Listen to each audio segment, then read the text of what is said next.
Sehingga kalau ada batasan berapa, ya namanya banyak tidak ada batasan. Kalau ada orang kuatnya 10 itu banyak ya 10 berarti. Tapi ada yang kuat sampai 1000, 2000 sampai 1000 berarti memang tidak ada batasnya. Fa'aksiru. Nah, di sini menggunakan kata kerja perintah atau fi'il amr. Fa'aksiru maka perbanyaklah. Jadi kalau kita baca sholat sedikit, maka pahalanya sedikit. Kalau banyak berarti pahalanya banyak. Karena perintahnya adalah fa'aksiru as-sholata alayya. Maka perbanyaklah sholawat kepada. Dan alhamdulillah kita termasuk pencinta sholawat, baik diucapkan secara pribadi atau mungkin kolektif bersama-sama. Nah, hari ini kita lanjutkan, yaitu kajian tentang perkara-perkara yang menyebabkan wudhu kita itu batal, apa saja. Dan materinya sudah saya kirimkan ke Mas Hasan, bisa dilihat di materi tersebut, serta landasan atau argumentasi yang bersumber dari Al-Quran maupun hadis Nabi Muhammad SAW. Perkara yang merusak atau membatalkan wudhu. Orang yang bersuci atau memiliki wudhu itu harus menghindari perkara-perkara yang menyebabkan wudhu kita itu batal. Sebab kalau wudhu kita batal, otomatis kita tidak bisa melaksanakan sholat. Karena syarat sahnya sholat itu harus bersuci dari hadas kecil dan hadas besar. Nah, kalau kita hadas besar, maka wajib mandi. Nah, kalau hadas kecil, wajibnya berwudu. Nah, wudu itu sebenarnya hukumnya sunnah, tapi berhubung wudu itu menjadi kunci sahnya sholat, maka wudu itu menjadi wajib. Ya, wudu itu menjadi wajib ketika akan melaksanakan sholat. Wudu ya, atau bersuci. Dan orang yang istiqomah dalam berwudu itu termasuk mengamalkan perintah Allah Subhanahu wa taala dan mengikuti sunnah Nabi Muhammad SAW. Karena Allah Subhanahu wa taala berfirman, "Innallaha yuhibbut tawwabina wa yuhibbul mutatahhirin." Sesungguhnya Allah itu mencintai orang-orang yang bertaubat dan mencintai orang-orang yang bersuci. Juga Nabi menyampaikan at-tahuru syatrul iman. Bersuci itu separuh dari iman. Maka Nabi itu selalu menjaga apa? Menjaga wudhu atau namanya dawamul wudhu. Ya, dalam kondisi apapun. Maka kalau kita usaha istiqomah menjaga wudhu berarti mengikuti Nabi Muhammad SAW. Sehingga kalau kita wudhu ingat saja, ya Rasulullah, saya berusaha mengikuti sunnah yang bernama wudhu. Mungkin kita nggak bisa melaksanakan sunnah yang lain, tapi kita bisa istiqomah wudhu. Bukan hanya akan melaksanakan sholat wudhu kita, mau bekerja, keluar rumah, masuk rumah, dan lain sebagainya. Nah, ini wudhu ya. Wudhu, ketika seorang memiliki wudhu, berarti sudah bersuci. Hendaknya menjaga dari hal-hal yang bisa merusak atau membatalkannya. Karena itu menjadi syarat utama sholat. Ketika batal wudhunya, maka tidak sah mengerjakan sholat. Sehingga nanti ada perbedaan-perbedaan yang signifikan, perbedaan antara para ulama tentang memaknai sebuah hadis atau memaknai sebuah ayat tentang masalah wudhu. Tapi itu relatif ya, tidak membahayakan karena masing-masing para ulama itu punya argumentasi dan disinilah kekayaan ilmu, ya, kekayaan atau hasanah keilmuan yang ada dalam kehidupan kita, yaitu kehidupan para ulama. Semakin banyak bacaannya akan semakin bijaksana di dalam menyikapi sebuah perbedaan. Karena semakin banyak wawasan, semakin banyak bacaan, dia itu akan semakin banyak tahu tentang banyak hadis, banyak pendapat, dan banyak argumentasi yang disampaikan, baik argumentasi yang sifatnya ilmiah atau tekstual atau kontekstual. Maka di sini ya kita akan bahas. Maka kita lihat slide berikutnya. Nah, 4 perkara. Sebenarnya beberapa kitab itu menyebutkan 6. Ya, 6 hal, tapi ini saya rangkum menjadi 4 akan lebih mudah. 4 perkara yang merusak wudhu. Kalau kita dalam keadaan bersuci punya wudhu, maka harus menghindari 4 ini agar tidak rusak wudhu kita. Pertama, keluarnya sesuatu dari salah satu 2 jalan, ya, kubul dan dubur selain sperma. Jadi kalau kita manusia itu semua manusia dulu, sekarang, yang akan datang itu semuanya punya lubang 2, depan dan belakang. Dinamakan depan itu kubul. Kubul itu dari depan artinya. Belakang namanya dubur.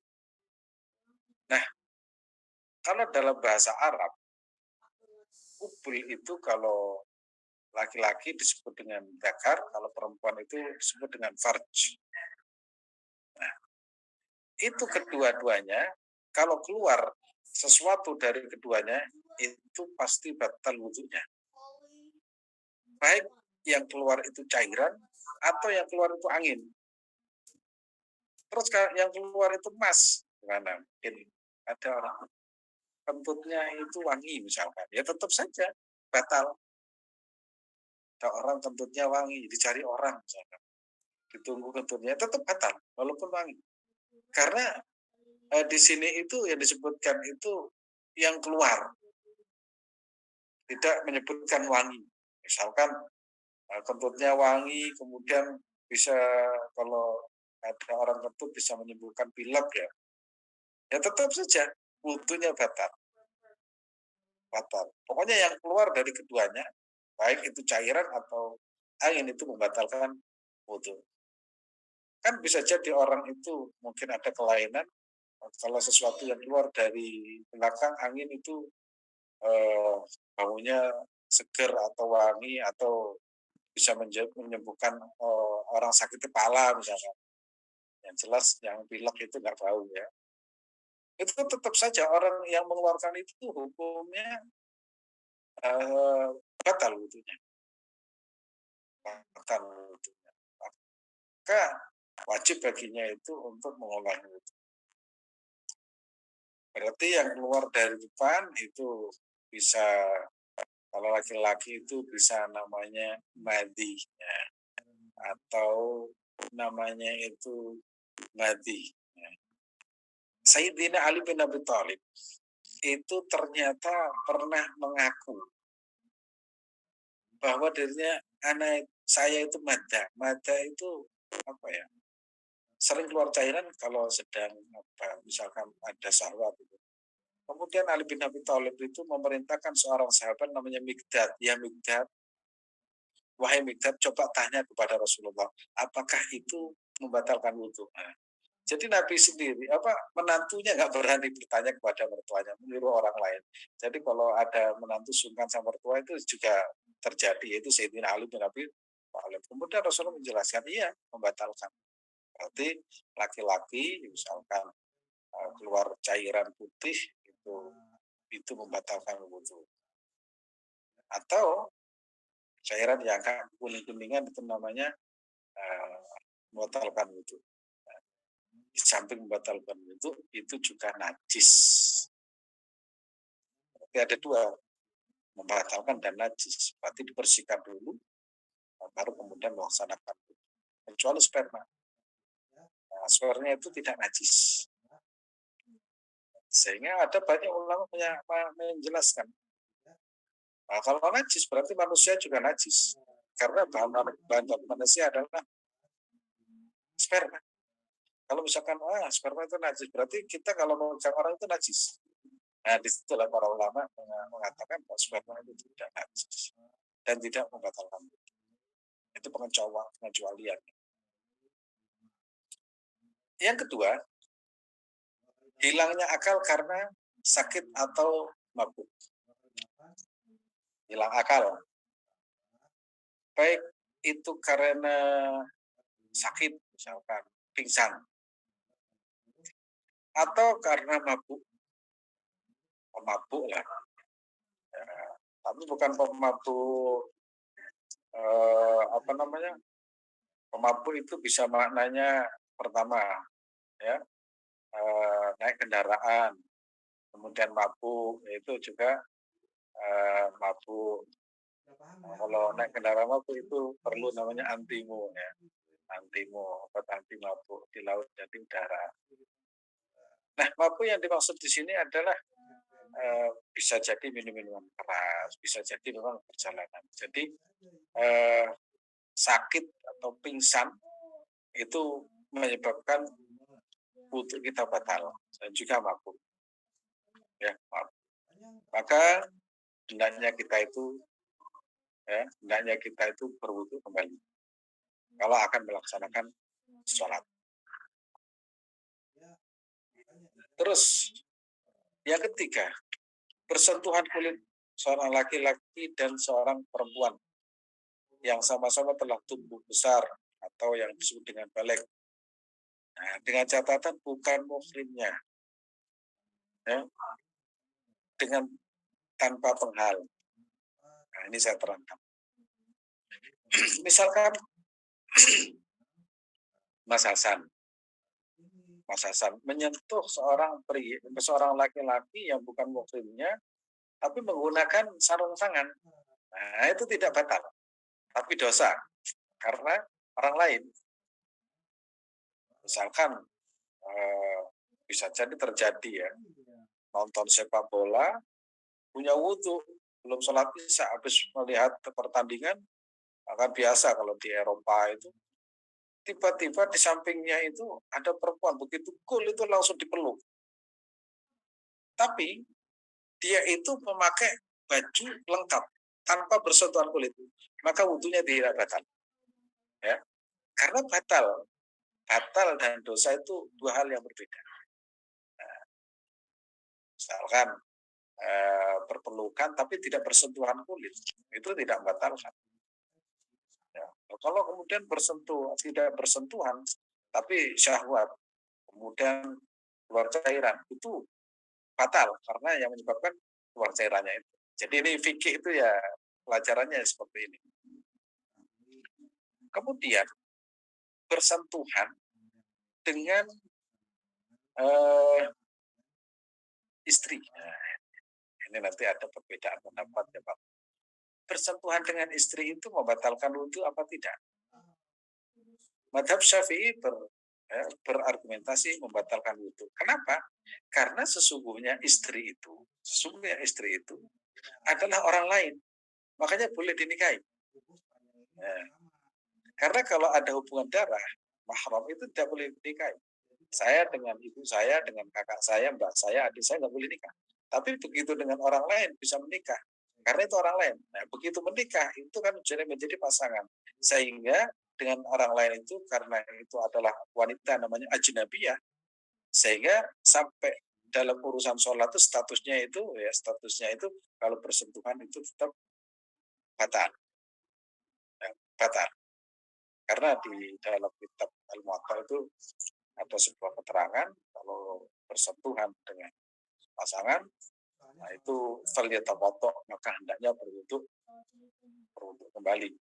Tapi ada sebuah riwayat yang di dalam kitab Sunan Abi Dawud itu diceritakan Nabi itu pernah mencium istrinya, tapi Nabi tidak mengulangi wudhu. Nah, sehingga itu digunakan argumentasi bahwa bersentuhan dengan pasangannya, istrinya, itu tidak membatalkan wudhu. Tapi kemudian Imam Nawawi melakukan sebuah riset atau yang kita sebut dengan penelitian hadis tersebut. Imam Nawawi dalam kitab Majmu' kemudian menemukan sebuah hasil risetnya, ternyata betul Rasulullah itu mencium istrinya dan tidak mengulangi wudhu. Tetapi di situ dijelaskan ketika Rasulullah itu mencium istrinya dalam keadaan memakai cadar sehingga tidak bersentuhan kulitnya. Karena tradisi pada waktu itu memang seorang istri itu selalu menutup wajahnya sehingga mencium tapi tidak bersentuhan kulit. Nah, di sini itu kecerdasan Imam Nawawi dalam kitab Majmu' itu demikian. Tapi itu bisa dibantah ya, karena fikih itu selalu ada persepsi lain di dalam pengambilan sebuah landasan hukum.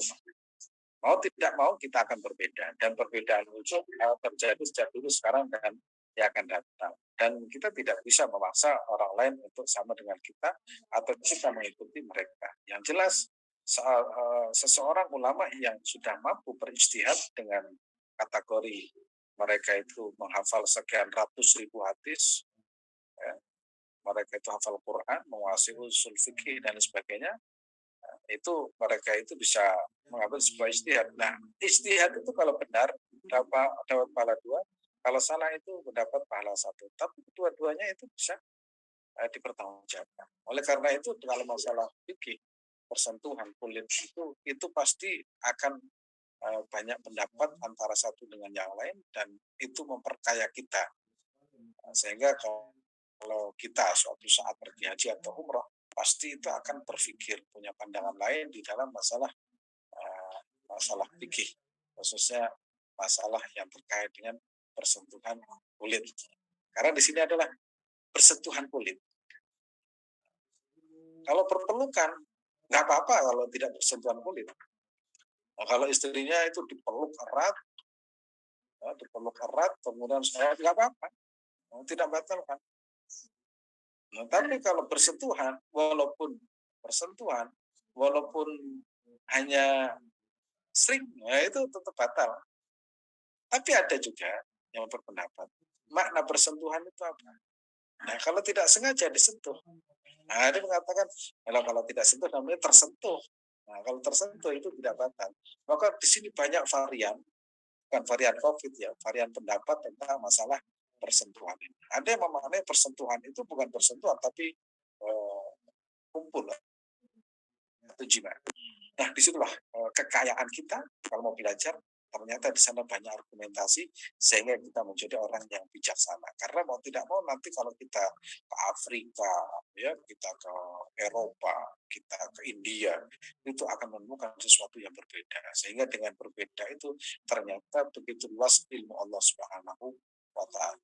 Kalau tidak pernah keliling, ya akan menjadi orang yang kagetan. Saya sebelum keliling itu ya sering kaget. Oh, ternyata di Sudan itu beda. Ternyata di Palestina, pernah ke Palestina, orangnya beda. Ternyata di Turki itu juga beda. Saya menemukan orang Turki itu kalau mau sholat subuhnya itu agak siang.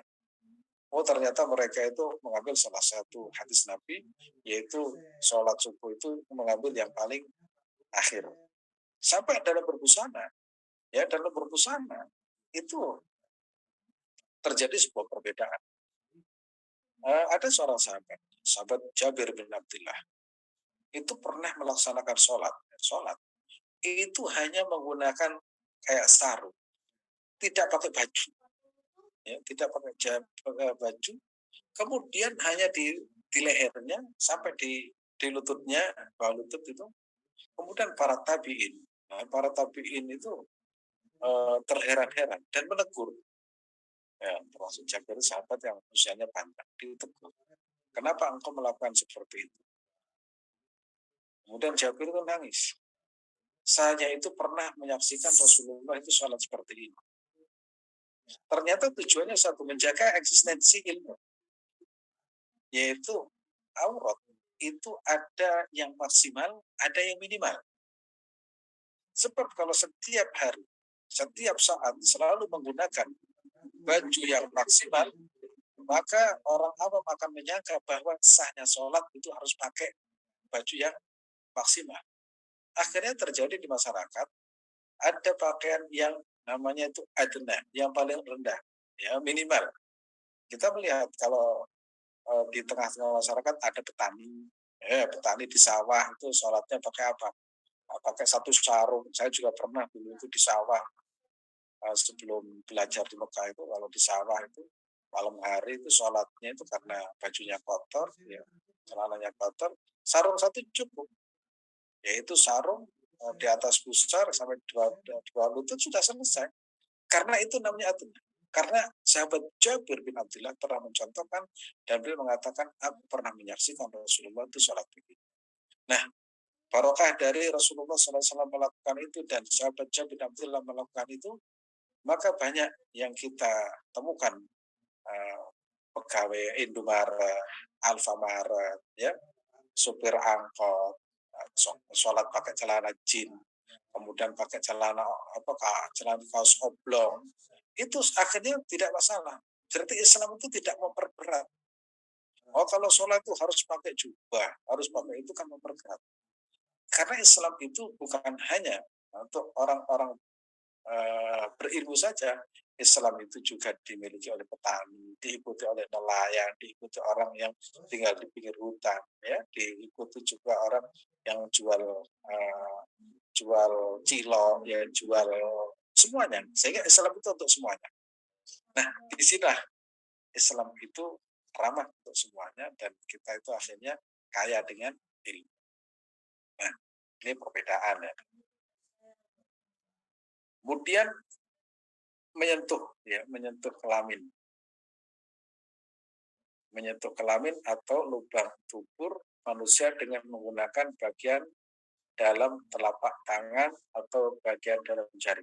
Nih, jadi menyentuh dengan ini itu membatalkan gitu. Ya. Tapi kalau begini dibalik, nah itu tidak. Maka Bapak Ibu kalau di kamar mandi itu jadi menutupinya dengan ini. Kalau dengan ini batal. Ya, batal. Nah, ada pertanyaan begini. Ini khusus laki-laki ya. Mohon maaf ini harus saya sampaikan. Itu yang batal, ya, yang batal itu apanya? Yang batal itu, mohon maaf, itu laki-laki itu kepalanya itu tersentuh. Kalau yang selain kepala itu tidak batal. Ada yang mengatakan semuanya itu kalau tersentuh batal. Maka itu terjadi lagi khilafiyah antara para ulama. Dan itu sekali lagi itu menambah wawasan kita di dalam beragama, ya, di dalam berpikir. Nah ini, kalau perempuan itu saya menunjukkan namanya farji. Farji itu artinya ya kemaluan perempuan. Dinamakan farji itu karena farjun itu artinya terbuka, ya, terbelah. Makanya sampai ada ucapan itu Allah Allah mafarrij Allah mafarrij fahmal ma'mumin, ya Allah bukalah farrij bukalah.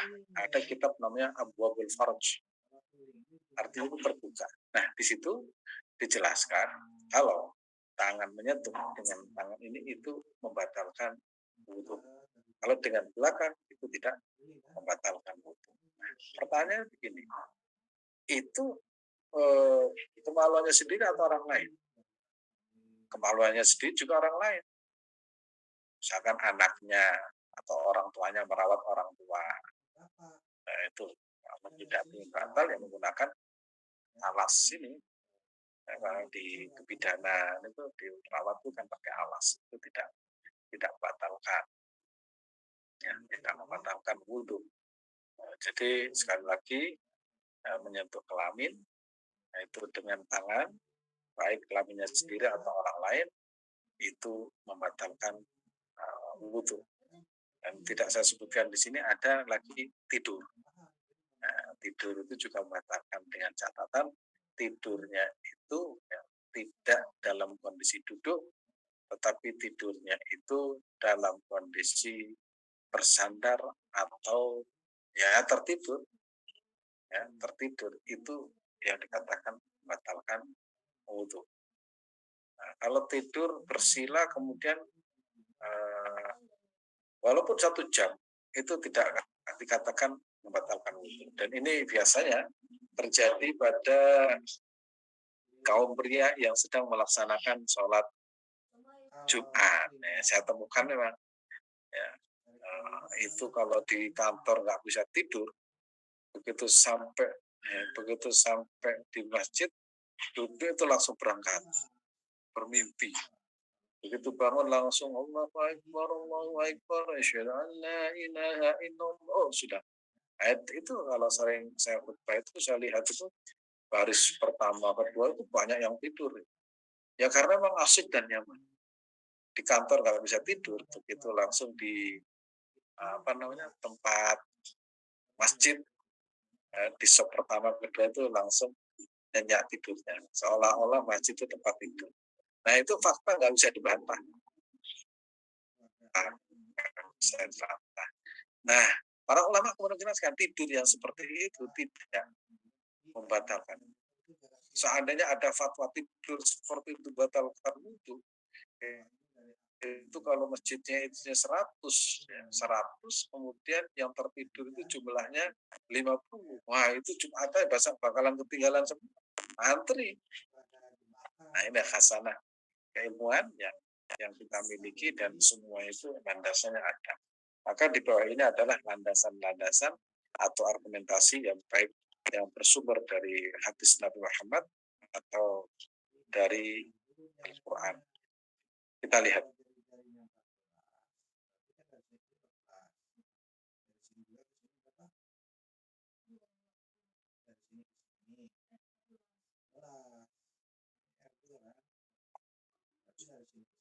Nah, ini semua membatalkan wudhu kecuali sperma.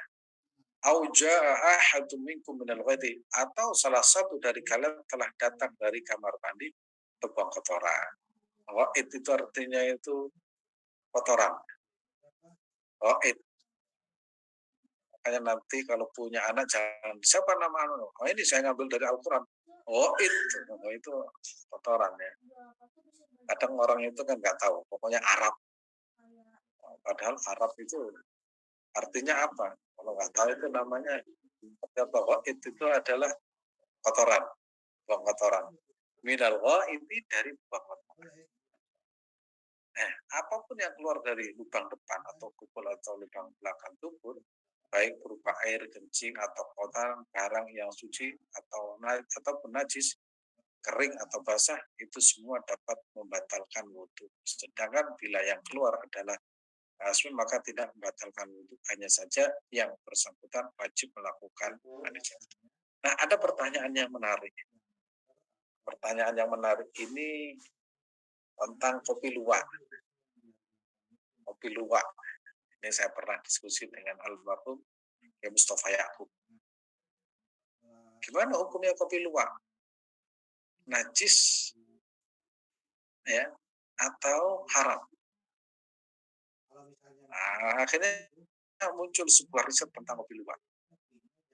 Nah, saya tanya sama beliau, ternyata kopi itu ini dalam riset kopi itu ternyata luwak itu ketika memakan kopi itu yang dimakan oleh luwak itu bukan kopinya, tapi yang diambil itu adalah kulitnya yang manisnya. Karena kopi itu ada tiga lapis, kulit ya luar itu warna merah, kemudian di dalam itu ada kulit lagi, baru yang diambil itu adalah dalamnya. Nah ternyata luwak itu mengambil, jadi misalkan satu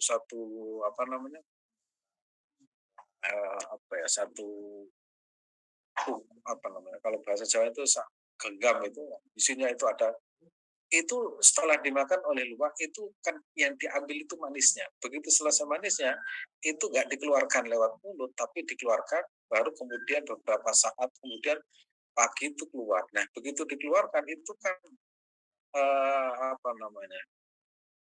ya campur dengan kotorannya itu. Nah di situ kemudian dikumpulkan dan dibersihkan dari kotoran itu. Setelah dibersihkan itu dikeringkan.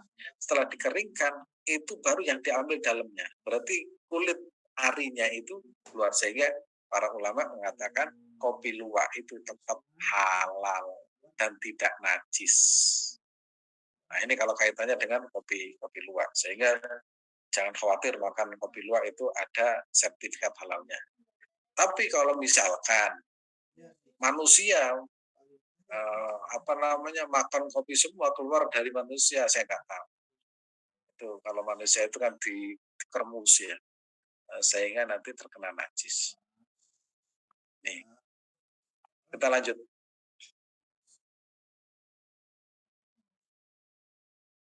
Nih, buang angin, tadi saya lupa.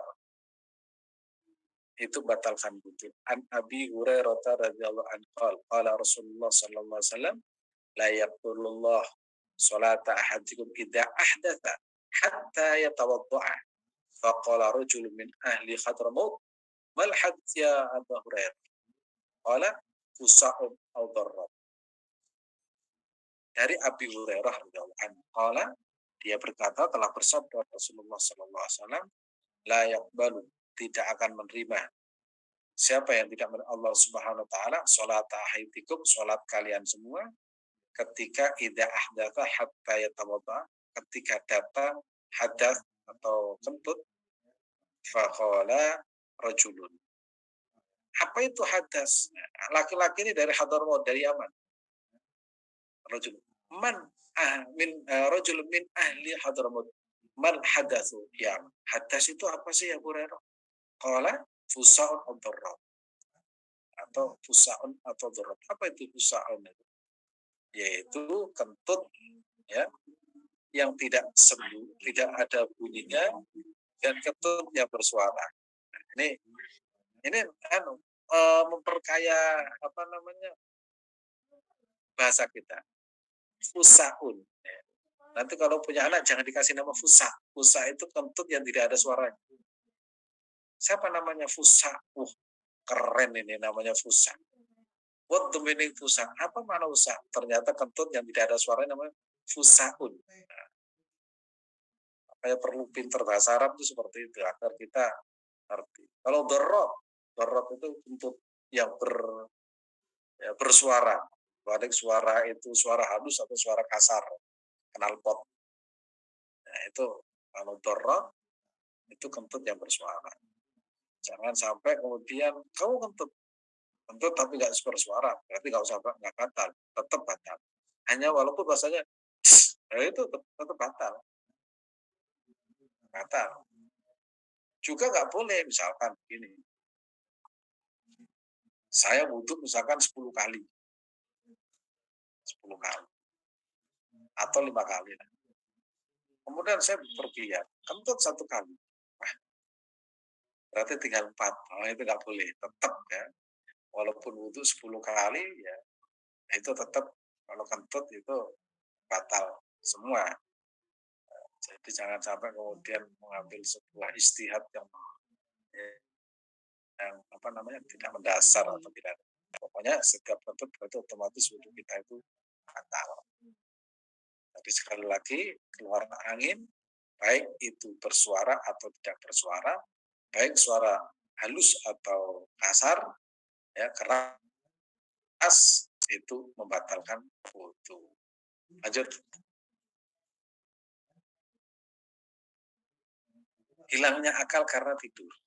Nah, orang Rasulullah SAW wika usah al-ainan faman nama falyatawadda. Rasulullah SAW berkata, pengendali dubur, tempat keluarnya kotoran dari jalan belakang adalah kedua mata. Oleh karena itu barang siapa tidur hendaknya ia berwudu. Ya, hendaknya berwudu. Faman nama falyatawadda. Jadi kalau orang yang sehat itu kalau matanya itu terbuka, itu kan ngerti kalau dirinya kentut atau tidak. Kalau tertidur, pasti nggak ngerti kan kentut atau tidak. Sehingga tidur itu otomatis membatalkan wudhu. Hanya saja wudhu yang kita miliki, tapi tidurnya itu dalam keadaan duduk bersila, itu dikatakan tidak membatalkan wudhu. Nah, di sini siapapun orang yang tertidur itu boleh. Kemudian ada pertanyaan begini, minimal tidur, minimal orang dikatakan tidur itu seperti apa?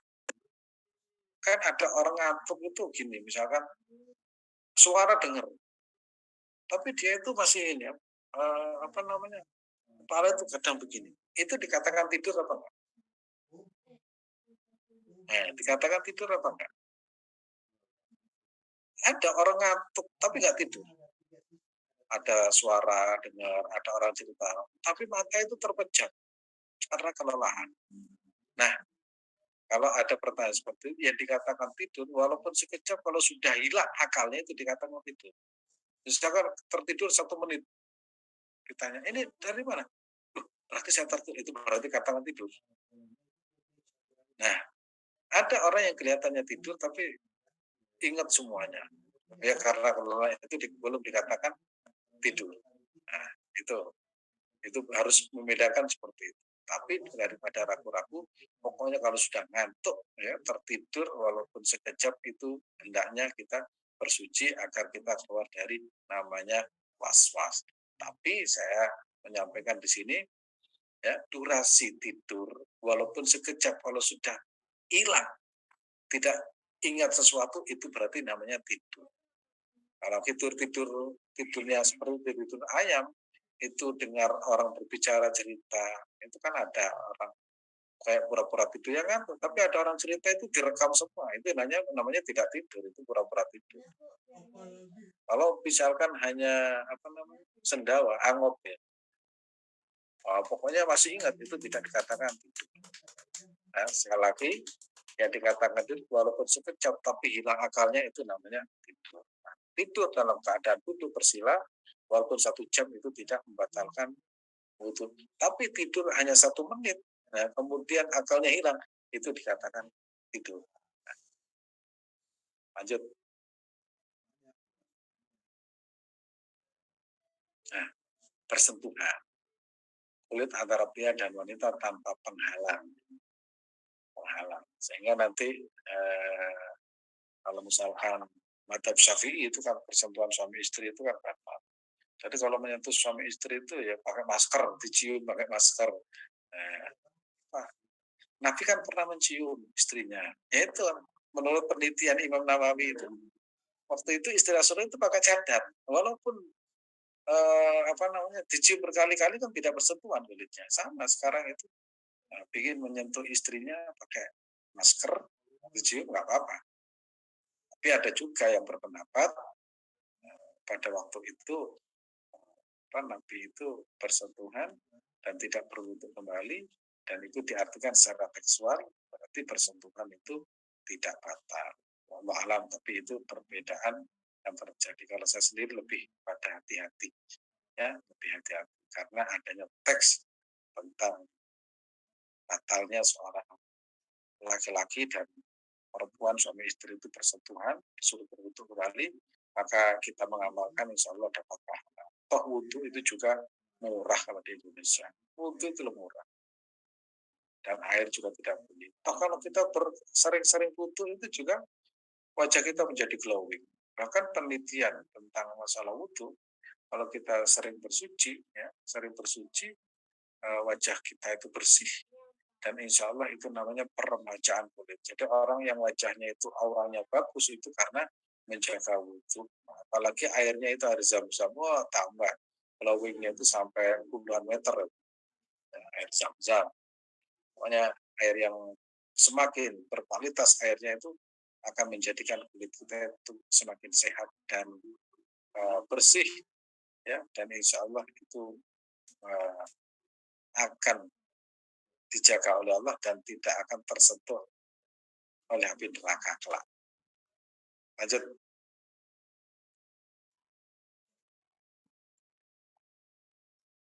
Menyentuh kelamin membatalkan itu. Qala Rasulullah sallallahu alaihi wasallam, "Man massa dzakarahu falyatawadda." Man barang siapa massa. Massa itu berarti menyentuh, ya. Menyentuh. Bukan menggenggam, menyentuh. Berarti menyentuh itu bisa dengan kulit dan dzakarahu kelaminnya, falyatawadda, ini laki-laki. Ya, barang siapa yang memegang kelaminnya maka berwuduklah. Tapi kalau mau sholat, kalau nggak mau sholat ya kan. Pak, misalkan orang mau tidur menyentuh kelaminnya, ya nggak perlu wudhu lagi, nggak perlu wudhu lagi, nggak perlu wudhu lagi. Ini di sini Dakar itu laki-laki. Terus Rawu Ahmad yang diriwayatkan Imam Ahmad. Lanjut.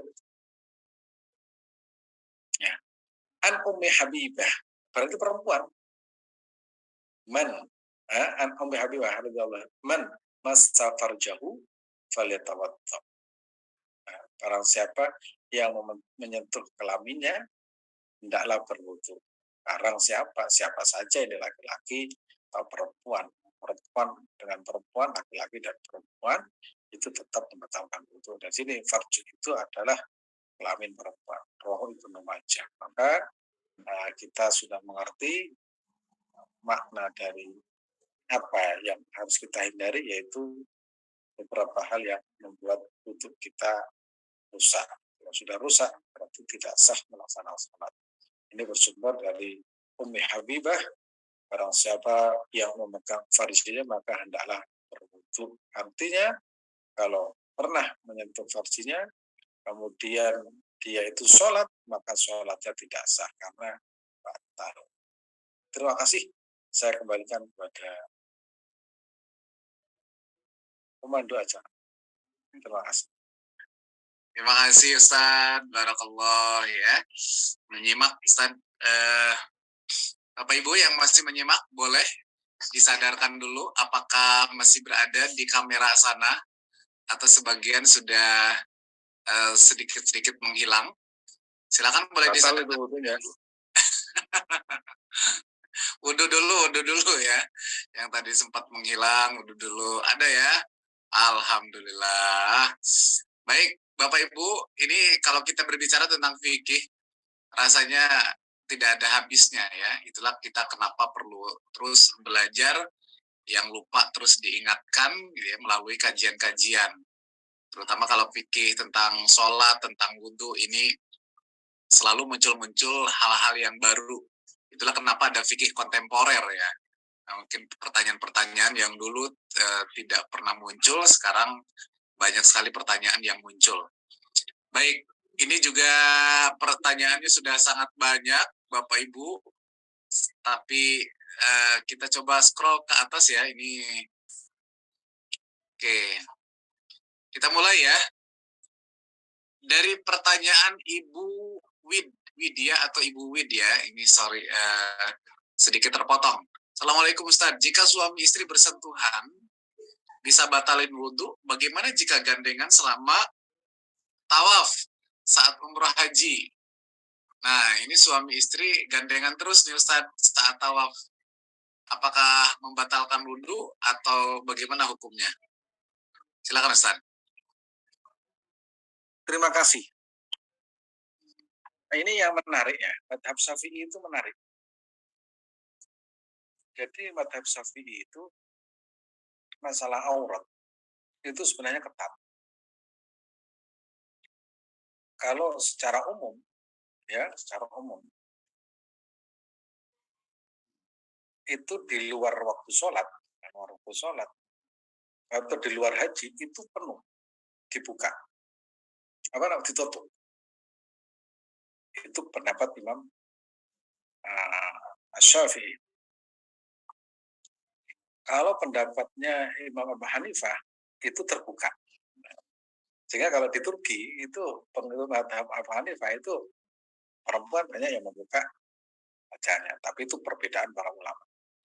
Nah, menariknya kalau madhab Syafi'i itu begitu melaksanakan haji atau umrah, wajah harus dibuka dengan tangan. Nah, ini kan menarik ini. Wajah dan tangan harus dibuka. Kemudian yang berpendapat, ini betapa manusia itu akan diuji dengan sebuah kondisi. Makanya ada satu ayat Allah Subhanahu wa taala yang menerangkan tentang haji. Apa itu? Wala jidala wala fusuqa wala jidala fil hajj. Jadi potensi orang fasik atau orang berbuat fasik potensi orang debat kusir, potensi orang melakukan rofat itu pada haji. Ada orang yang berkisah menarik. Kalau di Indonesia itu dia betul-betul menjaga mata, menjaga diri, tidak memandang orang yang berbeda, ya berbeda jenis kelamin atau memandangi wanita yang bukan muhrimnya. Begitu haji, ketika mencium hajar aswad rebutan, itu bersentuhan kulitnya dengan orang Turki, itu kan pusing. Gimana itu? Di Indonesia dia itu menjaga, begitu di situ, ya di Mekah, itu nggak bisa diatur kan orang itu. Sholat kanan kiri, kadang dorong mendorong, ini gimana? Polisinya juga pusing, itu bukan satu dua orang, itu jutaan orang seperti itu. Nah, disitulah nafsu kita, disitulah kita harus betul-betul menjaga hati kita. Ternyata kita sedang dicoba bagaimana kita menghindari namanya rofata wala fusuqa wala jidala, karena potensi orang bertengkar, potensi orang berdebat, potensi orang itu melakukan rofas fusuk itu pada masa. Nah, terkait dengan masalah itu, kalau kita umrah dan haji untuk perempuan dan laki-laki, kalau dengan istrinya itu kan menggandeng tapi kan nggak bersentuhan kulit, kulitnya ditutupi semua. Kan nggak ada orang tua kemudian lengannya dibuka, itu kan nggak ada. Tertutup semua kan, sampai ini ujung tangan. Nah itu yang dilakukan, sehingga perempuan atau istri itu kalau umroh itu biasanya yang dipegangi itu adalah kain ihramnya. Yang dipegangi kain ihramnya suaminya, karena khawatir tersentuhkan kulit. Itu pertama. Yang kedua, tadi ada pendapat kalau tersentuh itu tidak apa-apa. Sehingga kalau misalkan kita menjaga, tersentuh itu tidak masalah. Nah, yang ketiga ini yang paling aman. Yang paling aman yaitu dalam bermadhab kita boleh pindah madhab yang berpendapat bahwa persentuhan laki-laki dan perempuan atau semua istri itu tidak membatalkan. Sehingga kalau kita pindah madhab itu maka wudhunya itu sesuai dengan madhab yang kita ikuti. Dalam satu hal kita mengikuti berarti nanti aman sejak awal sampai akhir, bersentuhan dengan istri misalkan menggandeng itu aman. Nah ini perlu kalau misalkan ada haji dan umrah ini biasanya disimulasikan agar supaya kita tatkala melaksanakan ibadah haji atau umrah itu betul-betul bisa melaksanakan dengan baik. Artinya ketika kita mengambil sebuah langkah itu ada argumentasi yang mapan dan bisa dipertanggungjawabkan. Tidak asal katanya, tapi ada landasan dan juga ada contoh yang dilakukan oleh ulama. Bukan ulama sekarang, itu ulama yang hidupnya dekat pada masa Rasulullah SAW. Seperti Imam Malik, itu kan jaraknya hanya 70 tahun. Kalau sekarang 1.500 tahun yang lalu. Nah, berarti kalau kita melihat apa yang disampaikan oleh Imam Malik, Imam Abu Hanifah itu lebih terpercaya daripada orang-orang sekarang. Karena Imam Abu Hanifah itu mendapatkan hidupnya para sahabat. Imam Malik mendapati hidupnya para anak-anak sahabat yang tinggal di Madinah. Sehingga Imam Malik itu terkenal dengan Imam Darul Hijrah karena apa yang diambil oleh Imam Malik itu adalah apa yang telah dikerjakan, dicontohkan oleh orang-orang Madinah, dan pada waktu itu orang-orang Madinah adalah cucu dan cicit dari para sahabat Rasulullah Shallallahu Alaihi Wasallam. Kalau sekarang kan jauh, hidupnya 1.500 tahun yang lalu, itu pun nggak apal hadis. Makanya perlunya ngaji, perlunya belajar di situ ada banyak hal yang kita belum tahu. Artinya kita menjadi tahu. Demikian.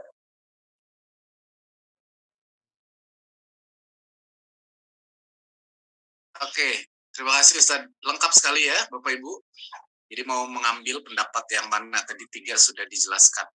Ustaz, terkait dengan hadis yang mungkin juga sering banyak didengar ya, kalau Rasulullah itu ketika sholat pernah memindahkan kaki Siti Aisyah, kemudian tetap melanjutkan sholatnya sampai selesai. Nah, mungkin di sini juga ada pertanyaan dari Pak Edi. Itu bagaimana penafsirannya, Ustaz? Silakan. Ceritanya menarik kan. Itu sebenarnya kan Rasulullah itu kan antara istri satu dengan yang lain itu rumahnya itu kan berdekatan. Suatu saat Rasulullah SAW itu menginap di kediaman Aisyah. Sebenarnya Aisyah sudah ngarep banget, wah ini giliran saya, giliran saya. Ya. Begitu giliran Rasulullah SAW itu sholat. Kita bayangkan ini, Rasulullah itu dengan Aisyah itu antara tempat ibadahnya, musolanya dengan kamarnya itu kan satu. Nggak seperti orang sekarang. Kalau sekarang itu tempat sholatnya sendiri, ya, kadang punya musola sendiri, ada sajadah sendiri, walaupun hanya sajadah tidak pernah digunakan sholat, tapi punya musola. Bayangkan kalau cerita itu berarti Rasulullah itu kan begitu datang, Aisyah itu sudah mengharapkan, ya, mengharapkan suaminya, wah malam Jumat ini bagian saya. Tapi Rasulullah itu kan izin, ya, saya harus malam ini saya sedang rindu dengan Allah, saya mau sholat tahajud. Ya, namanya Aisyah kan tidak bisa menolak apa ya.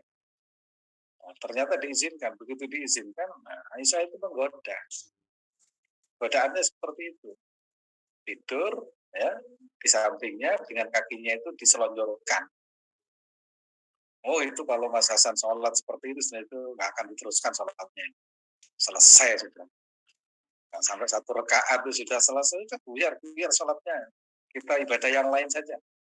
Nah, Nabi itu tetap fokus tawajuh Allah Subhanahu Allah disampaikan. Sehingga di dalam masalah ini sangat jelas bahwa bersentuhan itu yang berpendapat bahwa tidak batal wudhu ya karena tidak ada syahwat. Nah kalau tidak ada syahwat itu kan selesai kalau sholat. Nah, istri saya kok di depan saya pas malam Jumat nggak sholat itu, Allahu Akbar kelihatannya Allahu Akbar sudah selesai langsung. Nah, ini menunjukkan juga kezuhudan Nabi Muhammad SAW antara tempat tidurnya dan tempat sholatnya itu adalah satu kamar. Berarti kita kalau berada di sini, kita itu lebih hebat kan dari Nabi Muhammad.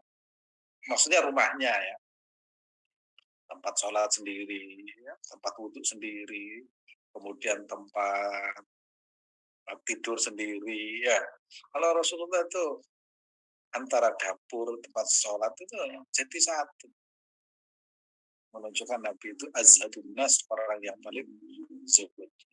Aisyah kan tidak mau malam itu terlewatkan. Ini bagian saya. Ya, saya akan menggoda suami saya dengan cara seperti ini. Ternyata tidak tergoda sama sekali. Wah, kalau Mas Hasan begitu kan, bukan digoda malah menggoda. Bayangkan itu Aisyah masih muda. Rasulullah juga usianya kalau kira-kira ya 52 ya, pokoknya ke atas 60. Itu begitu, sehingga argumentasinya kalau tadi ada persentuhan itu berpendapat tidak batalkan karena memang tidak ada syahwat. Nah, buktinya apa? Sholatnya terus, ya sholatnya terus. Jadi itu kisah yang disampaikan oleh Aisyah itu banyak. Contoh lagi Aisyah itu pernah berkisah begini. Pada malam itu, pada suatu malam Rasulullah itu datang ke kediaman Aisyah. Ya, begitu datang Rasulullah SAW itu bajunya itu dicentelkan. Padahal Aisyah itu pura-pura tidur ya, pura-pura tidur di kamar. Siapa tahu kalau kita ilustrasikan malam ini adalah pilihan saya. Pasti Rasulullah itu akan mendatangi saya. Itu ya kan Aisyah itu sedang istri saya tidur nyenyak ya kan. Akhirnya Rasulullah itu keluar. Dulu tidak ada senter, tidak ada listrik, ya. Keluar. Nah, istri Rasulullah Aisyah curiga, ini kok nggak jadi mendatangi saya, kok malah keluar. Dibuntuti, kira-kira 5 meter lah, pelan-pelan. Apa namanya itu? Jangan sampai Rasulullah itu tahu. Dibuntuti sampai ternyata Rasulullah itu ya tengah malam. Rasulullah itu dibagi mengucapkan Assalamualaikum ya ahlan kubur. Assalamualaikum ya dar kaum mukminin. Rasulullah itu seperti saya kira suami saya itu mau mendatangi istri yang lain, ya, meninggalkan saya. Ternyata pas saya jebuli ya. Ternyata Rasulullah itu ziarah kubur. Akhirnya hadis itu kan panjang. Akhirnya Aisyah itu bertanya, ya Rasulullah, bagaimana caranya seorang wanita itu kalau ziarah kubur apa yang dilakukan? Maka diajarilah, ya, Siti Aisyah itu bagaimana caranya itu ziarah kubur. Nah, itu hadis itu gara-gara cemburu akhirnya muncul hadis tentang tata cara ziarah kubur. Sehingga orang yang melarang ziarah kubur itu dibantah dengan hadis itu gara-gara cemburu. Akhirnya Nabi, ya, dimintai oleh istrinya bagaimana caranya, mengucapkan salam tatkala ziarah kubur. Akhirnya assalamualaikum ya darul qaumin. Dan itu gara-gara apa? Cemburu. Jadi cemburunya Aisyah saja itu menghasilkan ilmu. Nah, kalau cemburunya kita menghasilkan apa? Perang. Ya, cemburunya Aisyah menghasilkan ilmu, dan ilmu itu tentang ziarah kubur yang dilakukan oleh kaum wanita. Begitu Mas Hasan.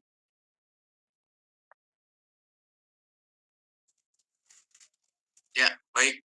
Jelas ya Bapak Ibu. Kajian ini bisa disimak kembali di link YouTube yang sudah kita siarkan ya.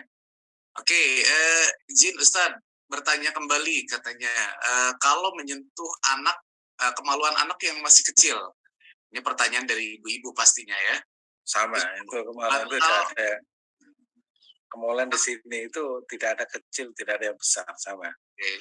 Artinya bayi pun gitu statusnya batal ya Ustadz ya. Oke. Baik, lanjut. 3 pertanyaan lagi ya Bapak Ibu. Bu Emi, ngambil wudhu, saudara sepupu nyentuh, saya batal atau tidak wudhunya? Saudara sepupu berarti Ustaz. Sepupu itu aneh apa? Sepupu itu kakak adik kemudian punya anak ya Ustaz ya. Nah, antar anak itu sepupu kalau nggak salah ya begitu ya. Oh gini. Sepupu itu gini, misalkan Kang Hasan itu punya adik laki-laki, yang ada laki-laki. Terus punya anak. Anaknya Kang Hasan dengan anaknya adiknya itu namanya sepupu. Ya gitu Ustaz. Dan itu tidak batalkan karena nanti walinya sama. Misalkan anaknya Kang Hasan laki-laki, terus anaknya adiknya itu perempuan. Ya. Ini kan nggak boleh menikah ini, nggak boleh menikah karena masih satu wali. Seandainya nanti adiknya Kang Hasan itu meninggal, maka Kang Hasan itu menjadi pengganti walinya. Berarti tidak boleh menikah. Ya. Nah, ya tidak boleh menikah. Ini berarti kalau bersentuhan tidak membatalkan wudhu. Baik. Nah, kalau anaknya sepupu perempuan, itu nanti walinya kan beda. Ya, wali itu kalau nikah, itu kan wali itu kan diambil dari laki-laki. Nah, cara menghitungnya gini, kalau